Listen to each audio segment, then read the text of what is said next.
You're listening to the Meet the Farmers podcast with me, your host, Ben Eagle. Please remember to subscribe to the show wherever you are listening.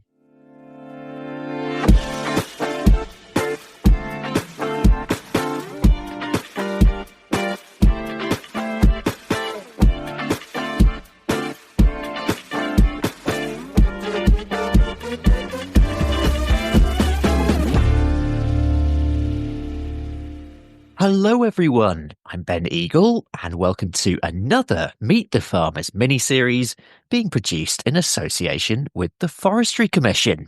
And this time we're talking about agroforestry, the benefits, the practicalities and the questions that our guests think that you need to be asking before committing to an agroforestry project.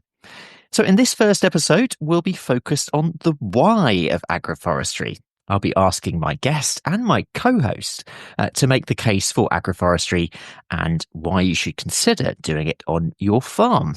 Then in episode 2, we'll be digging into the what and the detail of silvopasture and silvo-arable systems and how they work. And then in the final episode, we'll be talking about the how, overcoming challenges and practical tips for implementation.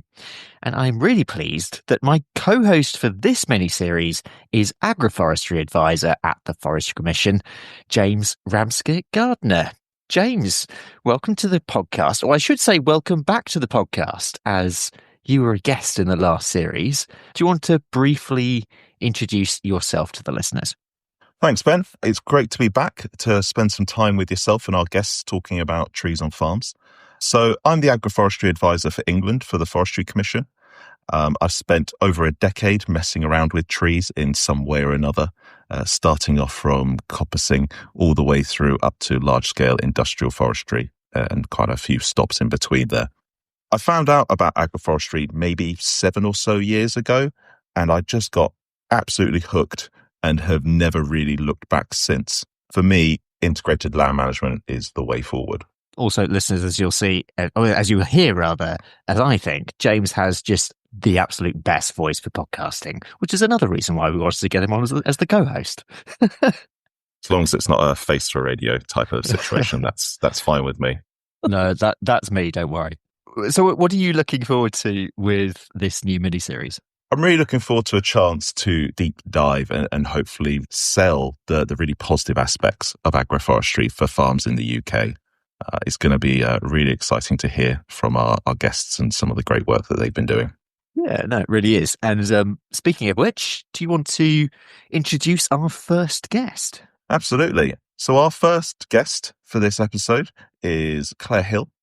Clare is the co-founder of Planton Farm in Shropshire, a regenerative farm which also offers workshops, mentoring, and hosts the Roots to Regeneration Transition Accelerator program.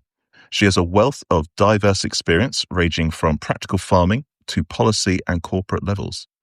Having worked across the full spectrum of the agri-food world for more than 20 years, Clare, welcome to the show. Thank you. Nice to see you both.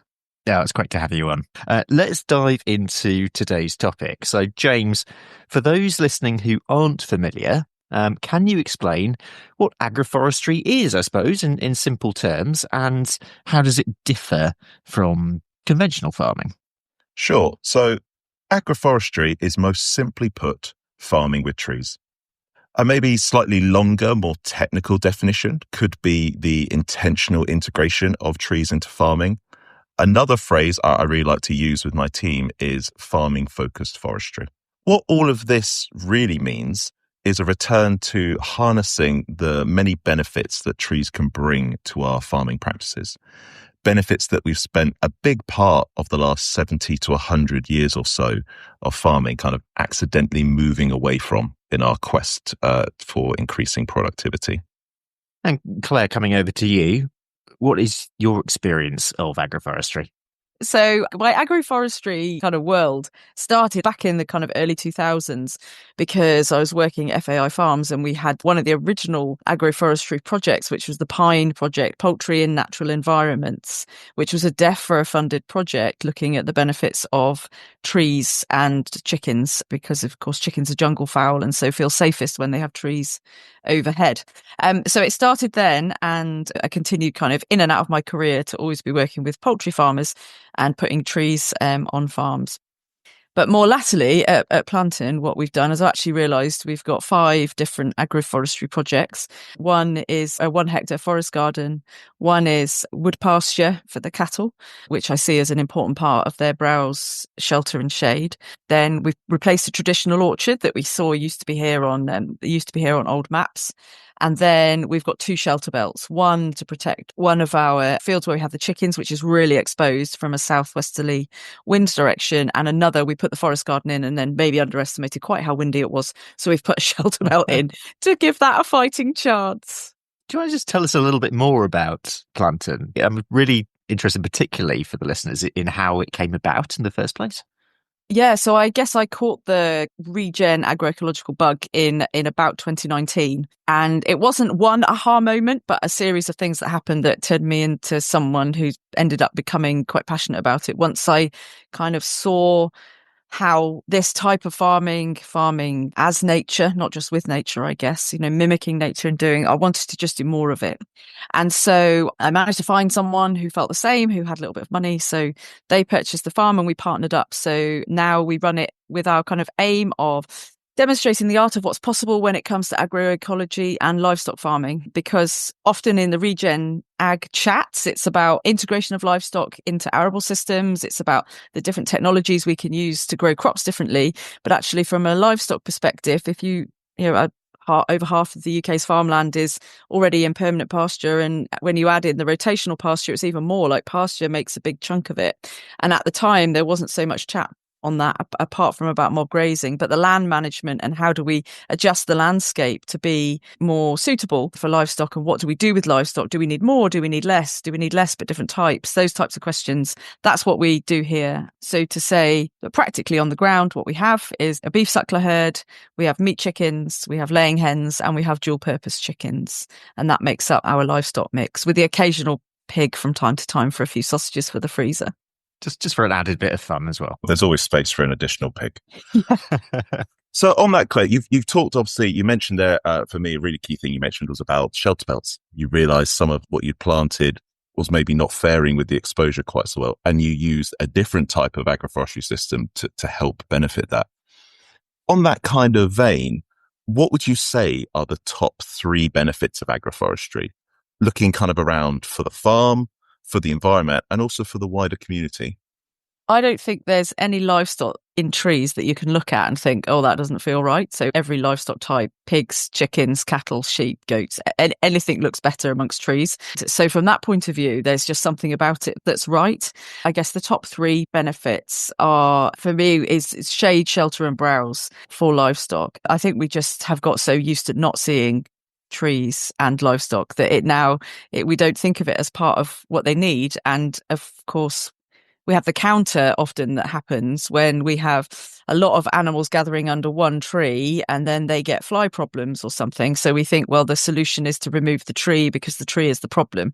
Not one tree is the problem. There's not enough trees is the problem. So shade, shelter and browse for livestock. We're in a climate adaptation phase. So thinking forward to what will come in 2050, if we look at the Met Office's weather report, we know that we're going to have higher temperatures or certainly volatile.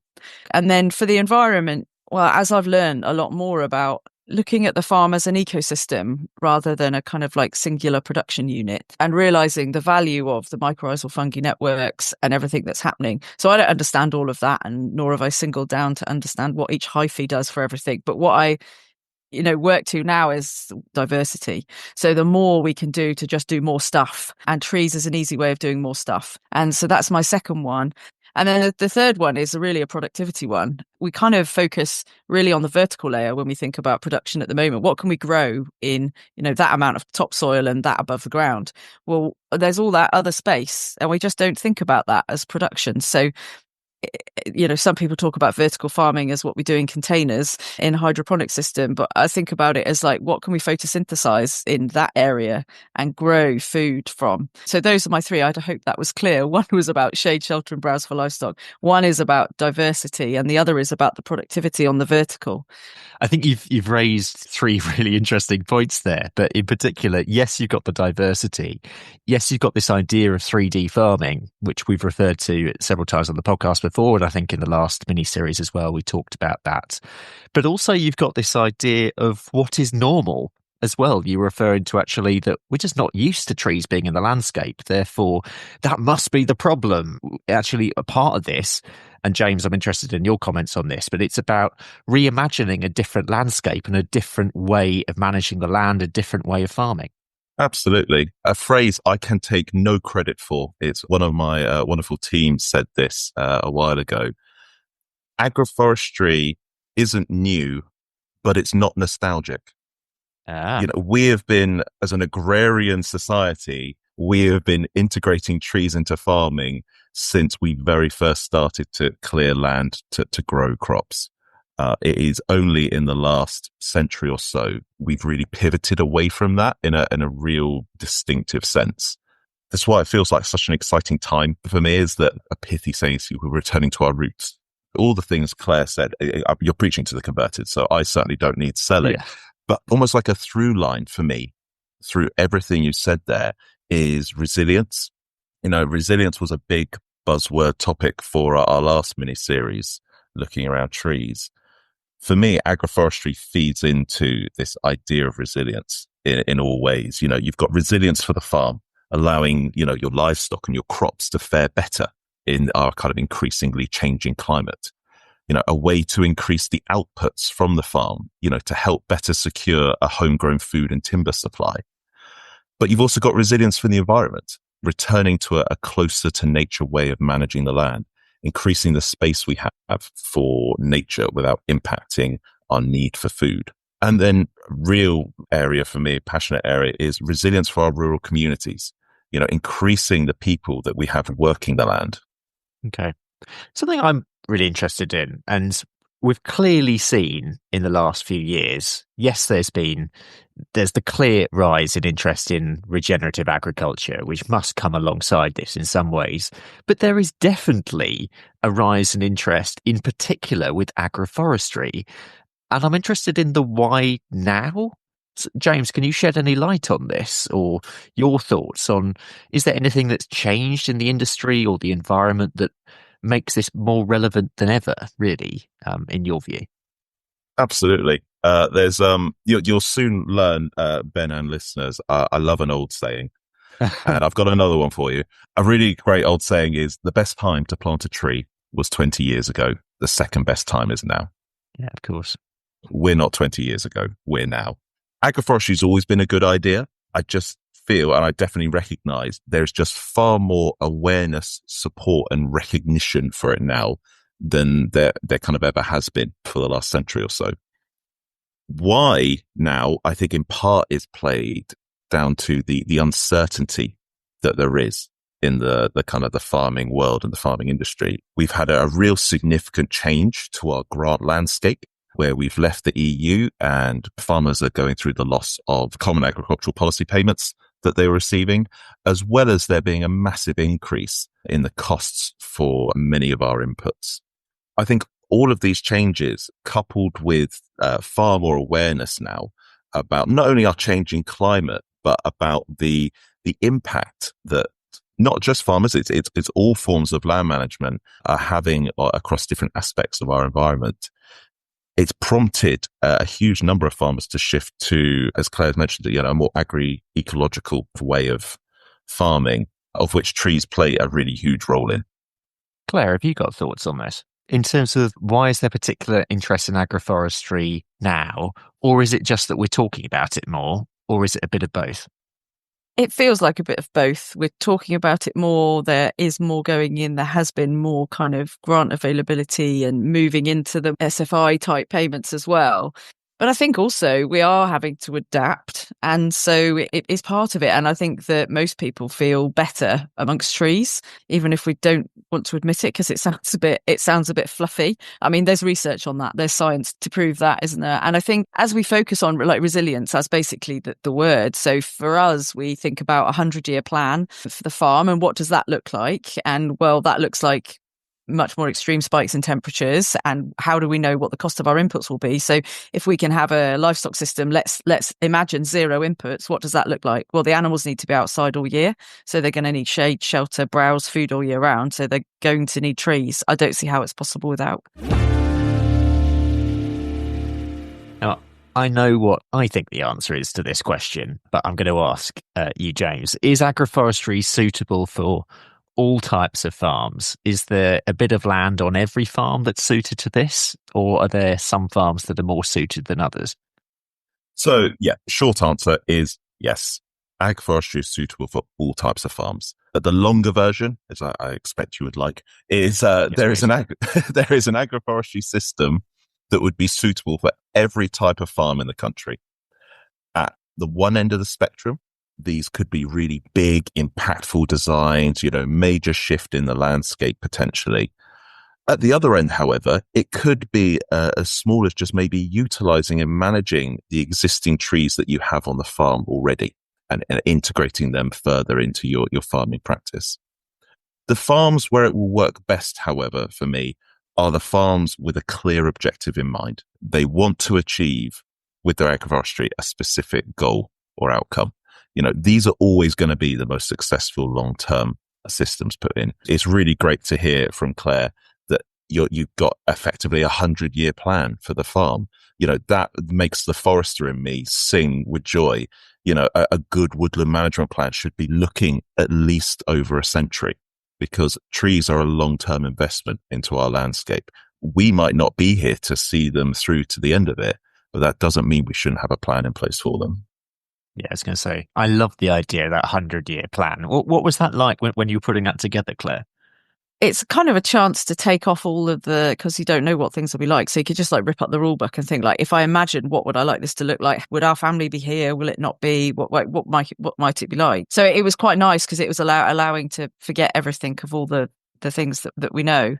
And then what it does is it impacts on decisions today, because you think the example that springs to mind is topping thistles, although not agroforestry related. But, if we keep just continually topping the thistles and don't let the thistles do their job of breaking up the compaction that they're there to do, we'll still have thistles in 100 years. Whereas if we change our management approach now to think about how we're going to address the root cause of why we have the thistles, then we won't have the thistles to top in 100 years' time. And ours is only loose, like it's not very detailed. It's just a kind of mainly about livestock, no input, it being healthy. It was a bit of fun, really. Take the restrictions off and just have a bit of fun with it. Now, clearly, I mean, we spoke earlier about the why now, and clearly the biodiversity and the climate conversations, they are more apparent really than ever as well. And this idea that agroforestry is a tool in both of those contexts, James, maybe some comments on the capacity, I suppose, of agroforestry to be one part of a jigsaw in addressing these issues. Absolutely. To borrow a phrase from a really great agroforestry consultant called Ed Colbert, agroforestry is a toolbox. All these different systems can play different roles, and you can use them to achieve different things. A huge role for me is that trees provide habitat and space for many, many insects, birds, animals, even fungi across our landscape. This can be bringing added benefit to the farm, such as increased bird population, reducing fly irritation for livestock. Trees are also a really powerful climate tool, both for the resilience that they can bring to many of our farming practices, but also for the carbon they lock up. That's not only the carbon that's locked up within the tree itself, but the increased carbon sink into our soils. The introduction of mycorrhizal fungi, which tree roots bring, can dramatically increase and improve the soil's condition as well as its ability to sequester and safely store more carbon. Trees could also decrease a farm's resilience on outside inputs. I think it's a really important consideration. You can grow your own fodder, bedding, heating material, fencing posts, timbers for repairing and constructing. These are all items that, if brought in from outside, have their own attached carbon and kind of climatic footprints. So by providing as much of that on the farm as possible, you can kind of decrease it from both ends. It's going to be definitely something that is on listeners' minds. How is agroforestry linked within elms? Is there any specific payment within that? Absolutely. Agroforestry, the in-field agroforestry offer is a new component to elms. It's not a grant scheme that's existed before, and it's been a really exciting time to kind of build it. That just how we funded the trees on the farm. Our wood pasture and our traditional orchard is a countryside stewardship higher tier. So we get the money to put them in and the management payment to look after them, which has been great. We were lucky that we'd done our agreement a few years ago. So we weren't affected by the recent pauses. And then with the forest garden and the shelter belt, so actually through the Trees Outside Woodlands scheme, which we're in Shropshire, and our council have a really proactive agroforestry person, and which I think we're probably lucky compared to other areas of the country, but that was something for us. And we also were able to get some support from the 18 Foundation with a small grant as well to help us, because some of the trees and shrubs that we wanted to put in the forest garden are non-native, because we are interested in talking about climate, looking at the lists of what might not grow so well as we have a warmer climate. And so we wanted to bring in some things that might be thriving in kind of 30 to 50 years. So we needed some additional support, because most of the other grant schemes, it's native trees only at the moment that are supported. There's a couple of really important bits there I'd just like to highlight for listeners. One is that the in-field agroforestry offer is the only kind of new offer. But as we've talked about, agroforestry is a collective term for lots of different systems, such as wood pasture, traditional orchards, shelter belts, riparian buffers. Support and funding for these different elements has been available for years, both through the kind of central government pot, but as well as some amazing local authority pots out there as well. Claire, you're really lucky to be in Shropshire. I count Shropshire as one of the top 3 local authority kind of pots for supporting agroforestry. I'm very lucky enough to live in Northumberland, where one of the other great pots of money is. And a future guest we've got later in this series is based down in Cornwall, which is the 3rd top. Other local authorities, take note, the bar has been set really high to support these kind of schemes. Yeah. Was that Cornwall, Shropshire and Northumberland? Absolutely. Yeah. That sounds like a pub quiz question of what links these counties. It'd be a very niche pub quiz. I'm here for it, but it'll be niche. It would be. I take note, whoever's going to be on Meet the Farmers quiz of the year at the end of the year, that may well be in it. Anyway, Claire, you talked about productivity earlier, and I think this is a key question that many farmers sort of think of, and I think this might be because it's just almost drilled in necessarily when you're at farmer school. But what about this idea that trees on the land might reduce the productivity of your other crop, or there's also the other one that it might be too much work? What would you say to farmers who are hesitant because of those sort of ideas in mind? Yeah, I think I've had to learn, because I didn't know, and I didn't learn about trees at farmer school, and it hasn't been a big part of it. So the planning and the planting and how to do it and where to order it and what guards and all those things I've had to learn. But just like when you start growing any new crop, there's some learning to do about how to manage it, how to establish germination, etc. So I just saw it as that, really. It's another enterprise, another crop that we've brought into this farm. So, there is some learning to do, but actually I've really enjoyed it. There are lots of agroforestry courses out there. I was a test and trial farmer for elms, and so I got a lot. That's how I treated that. I really engaged with that heavily, so that I treated that as my learning. I felt like that was a gift because I got that for free because I was part of the trial. So I learned a lot through that, and the brilliant agroforestry advisors that were on there were brilliant, and there's lots of people around. It takes a little bit of thinking and doing it differently, but it is just another a crop to be considered as part of the makeup of what we're doing. On extra work that agroforestry might require, yes, it does require work pretty much every year. This will inevitably be pruning of some form or another, depending on what you're growing and looking to achieve with your agroforestry. I cannot stress enough, though, that this needs to be done for a successful system to flourish. We need to think about harvesting work as well, especially if you're growing a fruit or a nut crop. Thinking about the timings so they don't clash with other busy times on the farm. One of the most exciting aspects for me around agroforestry is the chance to get more people out working the land. A farmer could work in partnership or collaboration with another enterprise who take on the cost, the management, and any potential risks associated with that agroforestry system. The farmer still gets all of the benefits from the trees for their crops and their livestock without needing to allow more time in their own work life to manage that agroforestry. There is an old saying in forestry, and I'm sure you're quickly learning, I love an old saying, that is, forestry is actually about people, not particularly about trees. And I think that could be equally applied to agroforestry.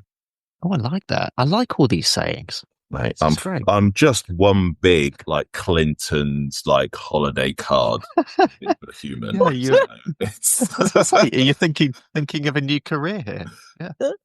No, because I'm not designing. I'm not designing any of these. I'm parroting the work of betters, you know. The best one is a postcard of two oak trees, and one says to the other, and it's looking at some humans walking along in the park, and it says, the one says to the other, "Do you think they communicate?" And the other one goes, "Nah, they haven't got roots."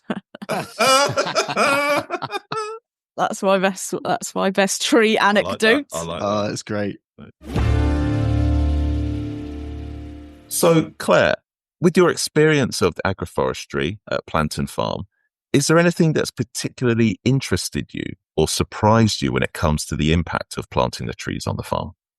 Become a bit addicted. It felt really overwhelming in the beginning, and now it's like, oh, what can we do now? What could go in that corner? I've seen people just ad hoc, buying fruit trees at the end of season when they're really cheap in the local ag merch and sticking them in hedgerows and stuff like that. So that I start to think like that now. But the thing that I think just wasn't aware of, and I shouldn't be surprised by it, but I just didn't think about it before, was how the community around us showed up to help with volunteering to plant the trees. Because our wood pasture scheme included standard trees, scrub around those trees to protect them, scrubby areas, and also putting back some old hedges that have gone over the years. It was a pretty epic planting scheme, working both with CPRE locally, but also just putting out on our social media. It just blew me away that people wanted to come and help. And then, of course, it was such a nice opportunity to talk to people about what we're doing. They really care. They feel part of something. It was that was a really humbling part that I just hadn't thought about. So probably that's what springs to mind. What about you, James, on this? I mean, you've seen a lot of different systems on a lot of different farms. Do you continue to be surprised by anything when you come across something new? Yes, I am. I think one of the biggest surprises, and it was quite relatively early on in my agroforestry kind of career, was I was visiting quite an old agroforestry site in East Anglia called Wakelands. It's 30-plus-year-old site. Yeah, beautiful brilliant place. Absolutely stunning. It's a brilliant place to learn. What was interesting for me was, first time I visited, I was walking around the site with their head of arable. And as we're going around, there's a lot of grumbles about, the width of the rows, how it was, getting in the way of his machinery and things like that. However, he kept going on about how this is the happiest, loveliest place that he's ever worked. And just the joy that it brought him to spend day in and day out in this heavily treed landscape, even past the grumbles about, again, thinking about designing a system well, kind of future planning. Even with those little niggles that are in there, it was still one of the happiest places he could be to work. So I've tried to scroll back and find the episode number, but listeners, if you want to find out more about Wakelands, look up Henrietta Inman, who's actually the baker at Wakelands. I visited her a few years ago, and it's just an absolutely magical place. So, Claire, if a farmer is listening right now and is curious but unsure, in terms of questions, when they're thinking of whether agroforestry is right for them, What questions do you think they should be asking themselves before they put that first tree in the ground? I think, what's the purpose of the trees? What do you want to get from it? I mean, the first thing would be like, if you're unsure, do it, take the step, put a tree in. But to say, yeah, what do you want to get from it? Like any enterprise, like any new thing you introduce, any decision you make, what's the end game here? It's a strategic decision, and thinking through, how you want to use trees in the future. For example, do you want lots of diversity because you fancy a pick your own type of thing, or do you just apples, focus on one thing and work with someone to take them away? I think it's about some of those personal context things as well. Business, are you interested in this and you want to get involved in it and develop it in a way that you might want to set up your own brand of something? Or is it that you want some trees because the cows need shade, put them in lines across the field, and I want to have a contract with someone else to deal with them? So I think a little bit about that, like what do you, like you would with any new enterprise that you bring in, thinking a bit about that before you do it. But if in doubt, just do it. Yeah, I always like that phrase, just do it. Yeah. James, what about with you? Questions you think farmers should be asking, but perhaps questions that farmers ask you? Absolutely. So echo everything Claire said there. Think about what you're doing it for and just do it. I love that. Absolutely love that. For me, best question a farmer could ask if they're interested in this is, where's the nearest agroforestry to them that they can go and see? Who farms like me in the country that has agroforestry? Most people with agroforestry systems are almost annoyingly passionate and engaged and proud of them and what they're achieving with them, and love to share that knowledge and experience. A really great time coming up, 16th to the 19th of May, is the Agroforestry Open Weekend, which is arranged and run by Wakelands, but has agroforestry sites all across the UK, even a handful across on the continent, open up over that weekend. So visitors can go and see and generally have kind of a guided tour around these agroforestry systems. Absolutely brilliant resource to check out. There's a great call to action to listeners there. Just remind us of that date again, James. So for this year, that's the 16th to the 19th of May. Myths. I want to address some of these. I mean, are there myths around agroforestry that you'd like to dispute, James? So yes, I've got one in particular. This one is definitely aimed maybe slightly more at foresters and the forestry sector. And that's that agroforestry systems can provide a significant resource into our timber market. As a nation, we talk a lot about food security, and rightly so. We're only around, somewhere between 50 and 60% food secure. When it comes to timber, we import 80% of our timber. We are the second largest net importer of timber in the world. We use an awful lot of timber as a nation. Some of that is for building houses. Some of it is for burning, for fuel to keep us warm.